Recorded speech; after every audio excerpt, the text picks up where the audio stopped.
Attorney, would like to get your reaction lang po. Kanina po si Trillanes kasama yung mga civil society group. Nag-file po sila ng plunder and graft cases versus BP Sara. Patungkol pa rin po ito doon sa overpriced ng laptop and then yung walang katapusan ng mga confidential funds. Ano po yung reaction nyo doon, Attorney? Actually, ayoko nang i-dignify ang mga ginagawa ni Trillanes kasi ang nagko-komento lang ako sa aksyon ng mga tao eh. Oo, hindi ng mga ibang mga creatures. Ay, ayoko na sabihin. Pero sa tao lang tayo. Sa tao lang tayo nagre-respond. At expected na natin yan. Expected na natin yan. No comment needed. Sabi nga nila sa batas, res ipsa loquitur. The thing speaks for itself. Ano ang tanong? Sir, tuloy na ho ba yung takbo natin sa 2020? Hindi pa natin alam. Siyempre, it is a party decision. It's too early. Huwag muna tayong mamulitika. Ang gawin natin ay manilbihan tayo sa bayan kung wala man tayo sa posisyon. Nakakatulong din tayo kapag pinupuna natin yung kamalian ng pamahalaan para somehow ay makorek niya. Ang problema, hindi niya nakokorek, but it does not mean na hindi tayo pupuna, hindi tayo mag-criticize, hindi tayo magpi-fiscalize dahil lamang walang ginagawa ang gobyerno because katangkulan po ng bawat mamamayan na punahin ang mali ng gobyerno. Attorney, dito sa impeachment complaint versus PBBM, ano po sa tingin nyo? Strategy lang po ba ito para ma-avoid nila itong 1-year ban para sa if ever mayroong mag-file ulit ng impeachment against the President? Sa tingin nyo ba? Ano Obvious po yung naman di ba on record naman na yung nag-file ng impeachment ngayong 2026 ay siyang abogado ni First Lady Lisa Araneta Marcos in 2024, di ba?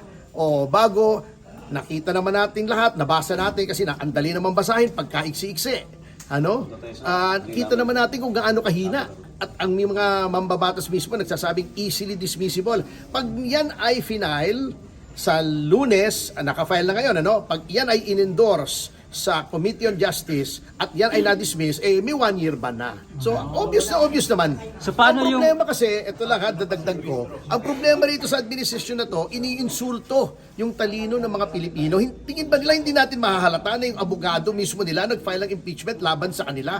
Ginagago na tayo eh. So, Oo, parang iniinsulto na tayo yan eh. Pwede ba natin anuhin yung sabotahe yung ginawa ng nag-file na yan? May pwede bang gawing action tayo dyan? legal Ay, action? siguro pag nakita nyo, kutusan nyo.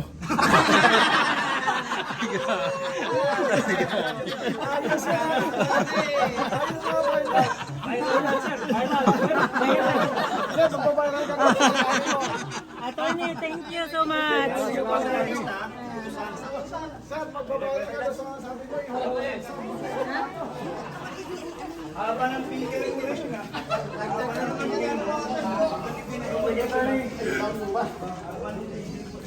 So ngayon, dahil doon, gusto nating i-encourage yung ating mga senior citizen. Paalam natin sa mga senior citizen na meron kayong automatic membership sa PhilHealth.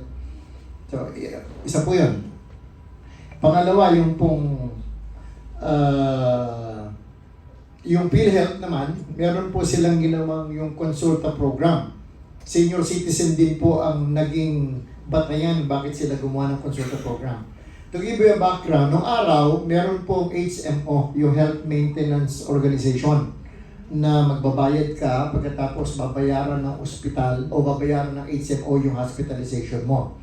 Pagka bumili ka ng HMO, bibigyan ka ng privilege ng HMO na magpa-executive check.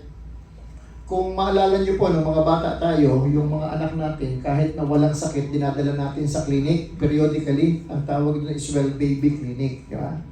So, ngayon po, dahil sa consulta program, gusto natin i-encourage ang senior citizen na magpakonsulta kayo kahit wala kayong sakit. Sabi nga po, an ounce of prevention is worth a pound of cure.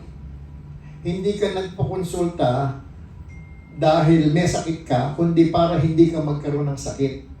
Kasi pagka hindi ginastosan ng PhilHealth yan, yung consulta program, hindi mo alam na may sakit ka, mau-hospital ka. Pag na-hospital ka, magbabayad yung PhilHealth. Kaya pagka tayo ay nagpapakonsulta, tumutulong din tayo sa PhilHealth para ma-preserve yung pondo. Kasi pag nalaman natin kaagad na may sakit tayo, magte-take tayo ng gamot, hindi tayo ma-hospital. Pagdating naman po dun sa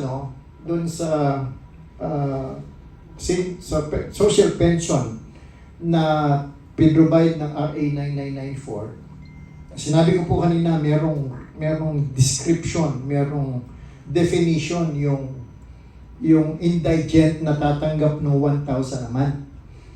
Ngayon pong 2025, ang pondo po noon ay 49 billion. Yung ipamimigay na yun na 1,000 a month sa 4,100,000 na senior citizen. Kung babalikan po natin, balik po tayo noong 2010, nung nagkaroon ng RA 9994 na magbibigay ng 500 pesos a month. Ang sabi po nung batas, merong pondo para doon sa mga indigent na senior citizen, 500 a month. Hindi alam, ang mag-implement po ng DSWD. Hanggang ngayon, DSWD nag-implement. Ang sabi po ng batas, ito yung parameters. Frail, sickly or disability, does not receive pension, does not receive support. Hindi alam ng DSWD kung sino yan. Diba? Paano malalaman ng DSWD? Nandun sila sa opisina nila. So, DSWD nagpatulong sa DILG. Binigyan ng notice yung mga barangay captain. Yung mga chairman ng barangay, ilista ninyo kung sino yung mga papasok doon sa parameters ng indigent para ma-validate ng DSWD. Nag-umpisa na po yung problema. Kasi meron pong kapitan, meron siyang kapitbahay na senior citizen, hindi naman indigent. Kaya lang, siyang ibinoto nung nakaraang eleksyon. Pagka hindi niya sinama doon sa indigent na listahan, baka hindi na siya iboto sa October. Susunod na eleksyon, di ba? So, ano sabi ng kapitan? Bahala si Batman. Basta bahala na yung DSWD na magsabi sa iyo na hindi ka indigent. Basta isasama kita sa listahan. On the other hand, meron naman pong kapitan. Meron siyang constituent na talaga namang indigent. Kaya lang, hindi siya ibinoto nung nakaraan. So sa loob-loob niya, manigas ka. Di ba? Hindi mo ko ibinoto, hindi kita isasama dito. So ito po yung mga problema doon sa batas na kailangan natin isolve. Nung po commissioner ako, meron kaming napuntahan na tumatanggap ng social pension, hinahatid pa ng kotse, brand new. Yeah, so kung susundin mo po yung parameters, hindi na siya dapat mag-qualify. So kung meron po kayo, hanggat hindi pa nagkakaroon ng social pension, kung meron kayong kilala na tumatanggap ng social pension na hindi naman qualified, siguro kailangan ninyong i-report.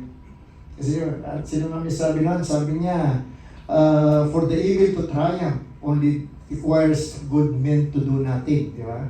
Pag hindi tayo gagawa ng aksyon, hindi maitutuwid yung sistemang mali na yun ng pamahalaan. Meron pa pong isang issue yun.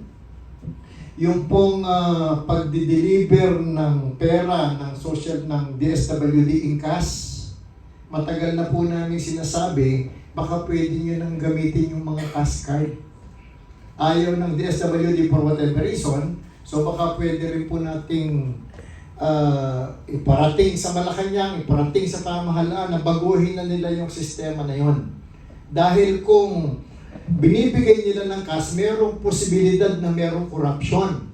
Kung mababawasan yung corruption yun, mas maraming senior citizen ang pwedeng tumanggap ng social pension.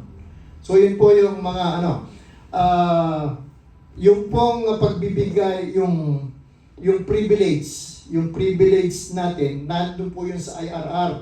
Pagka sumakay ka ng bus, pag sumakay ka ng bus at meron kang nakitang, hindi ka pa senior, meron kang nakitang hindi senior citizen nakaupo dun sa upuan para sa senior at PWD, call the attention ng driver at saka yung conductor.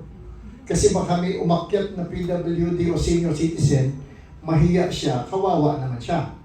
Diba? Meron din pong sitwasyon na minsan kumain kami sa isang fast food. Merong senior citizen, matanda na talaga, na ayaw bigyan ng discount dahil nakalimutan niya yung kanyang OSCA ID. So, ang ginawa po namin, tinawag namin yung manager. Baka naman pwede mo nang i-waive yung requirement ng OSCA ID. Kita mo, hindi mo naman ma-i-deny. Kuba na nga yung matanda, puting-puti na ang buhok. Diba? Sabi niyo, kung ayaw mo naman, sige ako na magbibigay ng discount. So, binigay naman niya. Ibig sabihin, yun po yung gusto natin sana. Hindi mo kailangan na senior ka, hindi mo kailangan na magbigay ng pera, basta protektahan mo palagi yung ano ng senior citizen. And yun po yung ano namin sa committee, sa PDP Laban, sa committee ng senior citizen, yun po yung gusto namin pakiusap na let's protect the senior citizens. Sabi nga ni Dalai Lama, the only purpose in life to be happy is to be happy.